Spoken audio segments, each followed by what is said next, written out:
si vous avez accédé à cette formation de façon officielle et légale, vous avez un dossier qui est fourni avec, qui contiendra les ressources de la formation. Et en fait, plus particulièrement, du chapitre de la formation, puisque je vous rappelle ici qu'on est dans le premier chapitre de ce cursus de Data Science.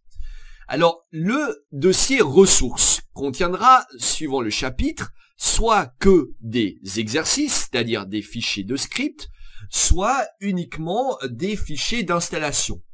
Et ce premier chapitre étant sur l'installation et l'utilisation des IDE, je vous laisse deviner que le dossier, si vous l'ouvrez, contient que des installateurs.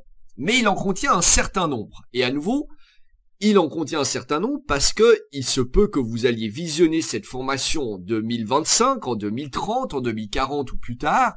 Et pour des raisons de reproductibilité scientifique, il faut que vous ayez la possibilité d'avoir exactement les mêmes fichiers. Donc, vous pourrez voir qu'il y a 3 fichiers respectivement pour Windows, Mac et Scientific Linux, CentOS, Red Hat pour installer Microsoft R Open, donc la version chez Microsoft de R.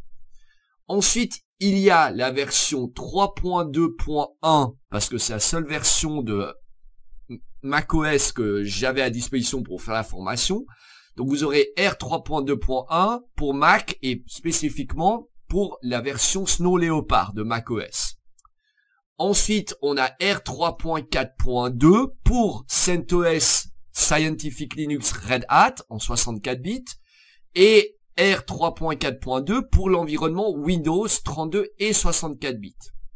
Ensuite, vous aurez RStudio pour respectivement Mac, Windows et Linux, plus particulièrement à nouveau la distro Fedora, si on peut appeler ça comme ça. Et enfin, Microsoft Visual Studio Community version 2017. Donc notez que je n'ai pas changé les noms des fichiers, ils sont tels que téléchargés.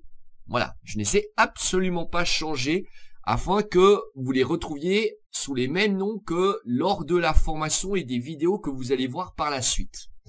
Donc c'est quand même un petit fichier qui fait presque 900 mégaoctets, donc c'est quand même assez conséquent, mais ça me tenait à cœur que vous puissiez reproduire demain ou dans 10 ans ou dans 30 ans les mêmes choses que ce que je vais vous montrer dans cette formation et aussi dans les chapitres à venir.